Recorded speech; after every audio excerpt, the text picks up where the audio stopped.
Chadayamangalam sub ജില്ലാ കലോത്സവത്തിന് ഇന്ന് സമാപനം കുറിക്കുകയാണ്. 6ഓളം വേദികളിലായി തീപാറുന്ന മത്സരങ്ങളാണ് ഇവിടെ അരങ്ങേറിയത്. ഇന്ന് സമാപന ദിവസമാണ്. ഞങ്ങളിപ്പോഴുള്ളത് വേദി 4-ലാണ്. APRM സ്കൂളിലാണ് വേദി 4ആയിട്ട് തിരഞ്ഞെടുത്തത്. അപ്പൊ നമ്മുടെ പ്രത്യേകത എന്ന് പറയുമ്പോൾ ഇതൊക്കെ KVLP സ്കൂളിലെ കുട്ടികളാണ്. തുടർച്ചയായി 10ാമത് വർഷവും അവർക്ക് അറബിക് കലോത്സവത്തില് എവറോളിംഗ് ട്രോഫി നേടിയിരിക്കുന്ന കുട്ടികളാണ് ഈ നിൽക്കുന്നത്. അവര് അക്കാര്യത്തിൽ മിടുക്കികളാണ്. കഴിഞ്ഞ 10 വർഷം ഒരു സ്കൂൾ തുടർച്ചയായി ട്രോഫി നേടുക എന്ന് പറയുന്ന നിസ്സാര കാര്യമല്ല. അതിനെ പരിശീലിപ്പിച്ച അധ്യാപകരും രക്ഷകർത്താക്കളും ഒക്കെ ഞങ്ങളോടൊപ്പം ഉണ്ട്. അതിനെ പഠിപ്പിച്ച ടീച്ചറുണ്ട്. ടീച്ചർ പേരെന്താണ്? ഫൗസിയ ടീച്ചർ. കഴിഞ്ഞ വർഷം ടീച്ചറല്ലേ പഠിപ്പിച്ച ഫൗസിയ ടീച്ചറുണ്ട്. അതുപോലെ അധ്യാപകനായിട്ടുള്ള സാംകുമാർ ഉണ്ട്. അങ്ങനെ നിരവധി എല്ലാവരെയും നമുക്ക് കൊച്ചു മക്കളെ ഉൾപ്പെടെ നമുക്ക് എല്ലാവരെയും ഒന്ന് പരിചയപ്പെടാം. ആദ്യം സാറിനെ തന്നെ നമുക്ക് പരിചയപ്പെടാം. നമസ്കാരം സാർ. നമസ്കാരം. അപ്പൊ നമ്മളെ KVLP സ്കൂൾ ഇപ്പൊ വളരെ നല്ല രീതിയിൽ സ്കൂളാണ്. ഒരുപാട് മാറ്റങ്ങളുണ്ടായി. അതിൽ നിന്നുപരിയായിട്ട് ഈ കലാ കായിക മത്സരങ്ങളിലും മേളകളിലും ഒക്കെ ഈ കൊച്ചുകുട്ടികളെ പങ്കെടുപ്പിക്കുക എന്നുള്ളത് തന്നെ ഒരു വലിയ കാര്യം. അവർക്ക് ട്രോഫി കിട്ടുക, സമ്മാനം കിട്ടുക, അതിന് വലിയ കാര്യം. അപ്പൊ എന്താണ് ഇതിന്റെ പിന്നിലെ ഒരു വിജയ രഹസ്യം എന്ന് പറയുന്നത്? കഴിഞ്ഞ 10 വർഷമായി ഞങ്ങളുടെ സ്കൂളിന്, കണ്ണങ്കോട് KVLP സ്കൂളിന് അറബിക് കലോത്സവത്തിൽ ഓവറാൾ കിട്ടിയിരിക്കുകയാണ്. ഇത് 10ാമത്തെ തവണയാണ്. ഞങ്ങൾ അതിൽ ഏറ്റവും അഭിമാനിക്കുന്നു. അതിന്റെ പിന്നിൽ പ്രവർത്തിച്ച അത് ഞങ്ങളുടെ ഫൗസി ടീച്ചറാണ്. ഫൗസി ടീച്ചറിനെ എല്ലാവരും ഒരിക്കലും മറക്കാനൊക്കാത്ത ടീച്ചറായിട്ട് മാറിയിരിക്കുന്നു. ഈ 10 തവണ എന്ന് പറയുമ്പോൾ അത് ഒരു നിസ്സാര കാര്യമാണ്. അതേപോലെ ഈ കുഞ്ഞുങ്ങൾ എല്ലാവരും പല മത്സരത്തിൽ ഒരുമിച്ച് നിന്ന് ഒരുമയോടെ നിന്നത് കൊണ്ടാണ് ഞങ്ങൾക്ക് ഈ വിജയം നേടിയെടുക്കുവാൻ സാധിച്ചത്. എന്തായാലും നമുക്ക് അടുത്ത ഫൗസി ടീച്ചറെ ഒന്ന് പരിചയപ്പെടാം. കഴിഞ്ഞ 10 വർഷമായി KVLP സ്കൂളിന് നിരന്തരമായിട്ട് ഇങ്ങനെ ഓവറോൾ ട്രോഫിനെയും നേടിക്കൊടുക്കുന്ന, അവരെ പരിശീലിപ്പിക്കുന്ന ടീച്ചറായ ശ്രീമതി ഫൗസി ടീച്ചർ നമ്മളോടുണ്ട്.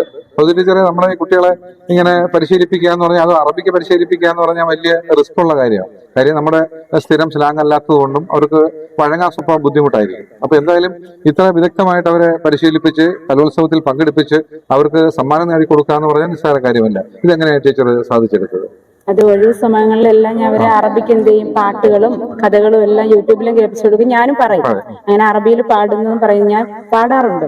പാടുന്നതൊക്കെ കേട്ട് അവർക്ക് എൻ്റെ അടുത്തൊരു പ്രത്യേക ഒരു അടുപ്പം വരാറുണ്ട്. അങ്ങനെ അവർ കൂടുതൽ പഠിക്കാൻ വേണ്ടി ഇങ്ങോട്ട് തന്നെ വരും. ഞങ്ങൾക്ക് പാടണം, പഠിക്കണം, ഞങ്ങൾ ട്രോഫി നിലനിർത്തണമെന്ന് അവർക്ക് തന്നെ ഒരു മത്സര ബുദ്ധിയുണ്ട്.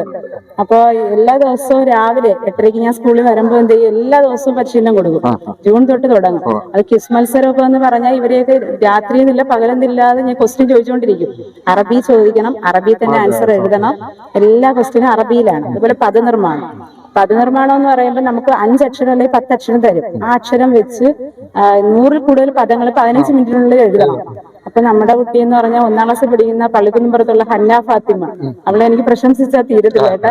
135 വാക്കുകൾ കുട്ടി എഴുതി ഫസ്റ്റ് വാങ്ങിച്ചു ഇപ്പൊ മത്സരത്തില്. അവളിപ്പോ ഇവിടെ ഇല്ല. പിന്നെ നവമി നമ്മൾ എപ്പോ വിളിച്ചാലും ഓടിച്ചാടി നടന്ന് കളിച്ചുകൊണ്ട് നടക്കും. എന്നാലും മത്സരത്തിൽ പങ്കെടുക്കാൻ അവർക്ക് ഇഷ്ടമാണ്. ഇസ്സത്ത്, ബിസ്മി, ശ്രീപാർവതി, നക്ഷത്ര, ഫിദ, നിയ, ഇവരെല്ലാവരും ഭയങ്കര ഇൻവോൾവ്ഡ് ആണ്. അവർക്ക് എപ്പോഴും മത്സരത്തിൽ പങ്കെടുക്കണം, ഫസ്റ്റ് മേടിക്കണം ഭയങ്കര താല്പര്യമാണ്. അതുപോലെ ഈ നമ്മുടെ ഈ അറബിക് ഗാനം എങ്ങനെയാണ് എടുക്കുന്നത്? അറബി ഗാനം ഞാൻ മത്സരത്തിന് പോവാറുണ്ട്. അറബി അധ്യാപകരുടെ മത്സരത്തിന് പോകും. അപ്പൊ അവിടെ കേട്ട് നല്ല പാട്ടുകൾ എനിക്ക് കിട്ടാറുണ്ട്. അപ്പൊ അത് ഞാൻ ഇവരിൽ പരീക്ഷിക്കും. ഞാൻ പാടുന്ന കേട്ട് തന്നെ അവർക്ക് പാടാൻ പറ്റും. അപ്പൊ അതിലൊരു പാട്ട് ഇപ്പൊ ഇവർ പാടും. ശരി, നമുക്ക് ആ ഒരു പാട്ട് നമുക്ക് കേൾക്കാം.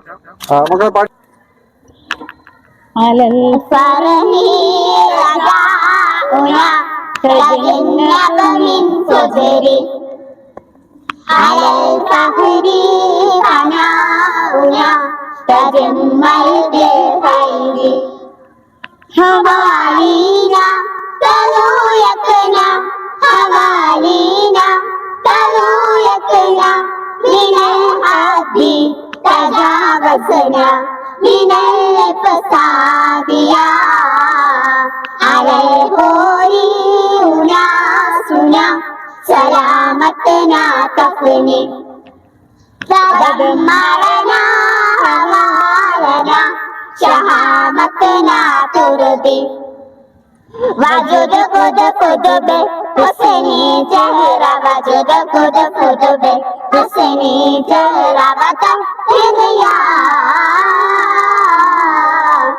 على الفرح رجاؤنا تجنب من فجري على الفجر فناؤنا تجمع بالهيدي لاحت العورة في الإنسان പാതി വിരിഞ്ഞൊരു പൂമൊട്ട് ഞാൻ എൻ്റെ മോഹങ്ങൾ വാടിക്കരിഞ്ഞു പോയി ഏതോ കരങ്ങളിൽ ഞെങ്ങി ഞെരിഞ്ഞെന്റെ ഓരോ ദളവും പൊഴിഞ്ഞു പോയി സൂര്യകാന്തിപ്പൂവ് ഞാൻ ഇന്നും എൻ്റെ സൂര്യവെള്ളിക്കാട്ടിലേകയായി പേടിപ്പെടുത്തുന്ന മൂളലായിന്നും ആ പേവിഷത്തുമ്പി പാറിടുന്നു പാതി വിരിഞ്ഞൊരു പൂമൊട്ട് ഞാൻ എൻ്റെ മോഹങ്ങൾ വാടി കരിഞ്ഞു പോയി ഏതോ കരങ്ങളിൽ ഞെങ്ങി ഞെരിഞ്ഞെന്റെ ഓരോ ദളം പൊഴിഞ്ഞു പോയി